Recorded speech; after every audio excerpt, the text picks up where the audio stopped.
What is up, everybody? It is Wednesday, June 29th, around 7:30 p.m. Eastern time for market analysis video. Today was another large update for the S&P 500. Gold advanced as well, and overall, it was a bullish day, I think, across the boards in Europe as well.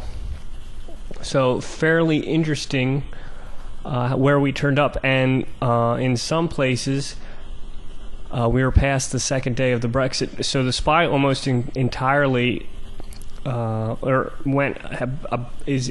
that gap up to the Brexit and is nearing. It's back at a level that is. It was not far away before the Brexit vote, up at 206.66. And not that far away from this pre-Brexit high of 210.77. So we're not far away from that. We could easily get there in Thursday or Friday sessions, possibly. I'm not sure that we will. So we've got the 50-day, we've got some resistance, and we've also had two large days in a row with volatility crushing both those days. It'll be interesting to see where we go. This has been particularly interesting because I think what's happened is a lot of the fears off of Brexit in the short term have not been realized. So with a lot of that uncertainty about the process, about what's going to happen, has seemingly dissipated. It seems like over the next 2 years it's going to be a process, it's going to be orderly. So it'll be interesting to see where we go from here. There was a massive amount of volume those 2 days after the sell-off, and we're returning to quote-unquote normal volume levels. So, but that being said, it'll be interesting to see where we head, especially with. So we've got the July 4th holiday coming up. A lot of people are going on vacation during this summer. Usually there's a bit of a summer doldrums as far as movement, so it'll be interesting to see where people go as far as unloading their shares. I will say that relative to the US dollar, we're in a very interesting place because the dollar, so the dollar dropped again today, but it's still at a relative much higher than it was pre-Brexit. So pre-Brexit it was at a low, and now it's much higher. And so from that perspective, I think we've actually gained on the S&P 500 relative to the dollar. So it'll be interesting to see where the dollar and where the SPY move from here. I would expect a more subtle moves from here. I think a lot of that initial shock and then retracement has occurred, so I would expect a little bit less in the trading sessions, and we've seen a lot of these crashes and then recoveries, obviously not to this magnitude, but it seems like this has been that kind of market here recently. It'll be interesting to see if this is indeed does indeed start an unwinding. So we haven't seen gold, it hasn't unwound, and the dollar hasn't unwound very much either. So it'll be interesting to see if the dollar does get crushed back down.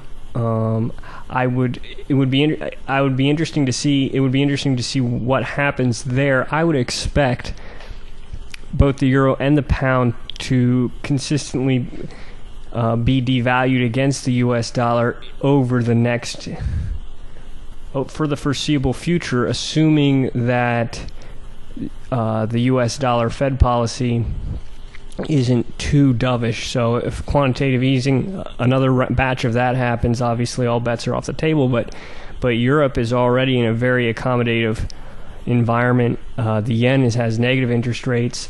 So and with this uncertainty, with the UK leaving the European Union, and especially if it's orderly, I think it sets precedent that other countries could possibly exit not only the European Union but the Eurozone, which would definitely have a negative impact on the euro. So that's more in respect to the euro than the pound.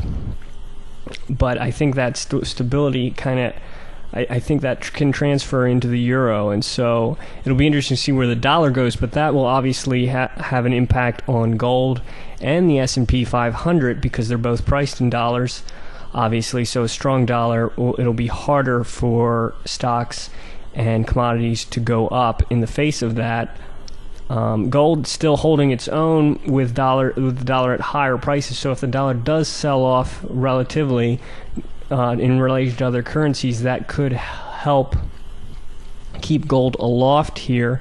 I think that we have, my opinion about gold is we have broken out of this area here, or you could even paint it as a rising wedge.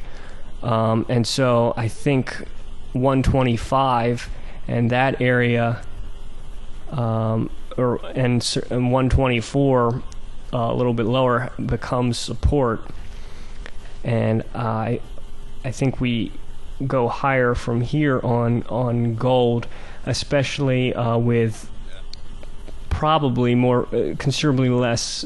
What am I trying to say? The Fed has a much more dovish stance, I believe, or at least that's the perception in this post-Brexit world that we're now living in.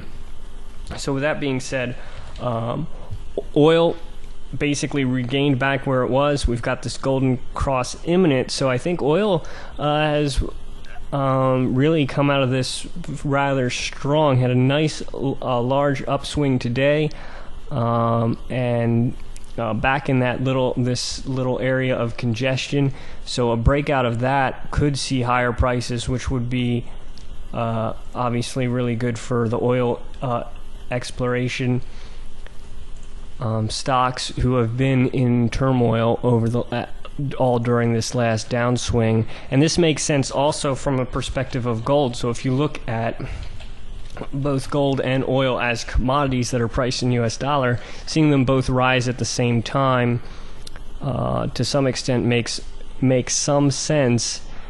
That we're in a more either a more inflationary environment where commodities will rise with inflation, or B, that the perceived Fed rate hikes aren't going to happen, and therefore the rise in the dollar that was based on that notion is unwinding. So either of those both make sense for oil and gold and commodities as a whole to rise. And I think if you look across other commodities, there are opportunities as well. I think coffee has had a decent upswing as well. Obviously, this is I don't think this is a very liquid ETN, but yeah, coffee is doing well. So another interesting thing of note is that banks got hammered over this Brexit idea, and they weren't in great shape before that.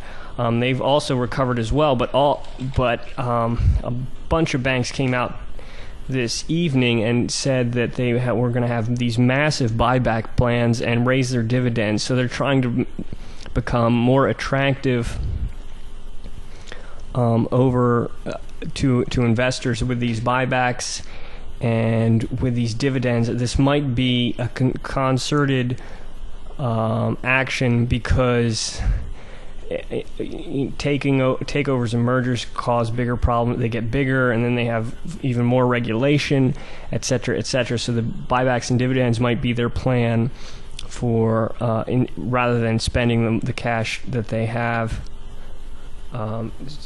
They make their current shares more valuable by buying some back and returning money to investors through dividends. So, but with a low interest rate environment, these big banks are still in trouble. Even more in trouble, I would say, are the European banks, Deutsche Bank, Lloyds, and others. I think are HSBC, whatever, are in even greater trouble, and I don't really see them really coming back from this in the near term. So I think this downtrend is going to be intact, but it should be an interesting week ahead of us. follow me on YouTube, and God bless, and great trading.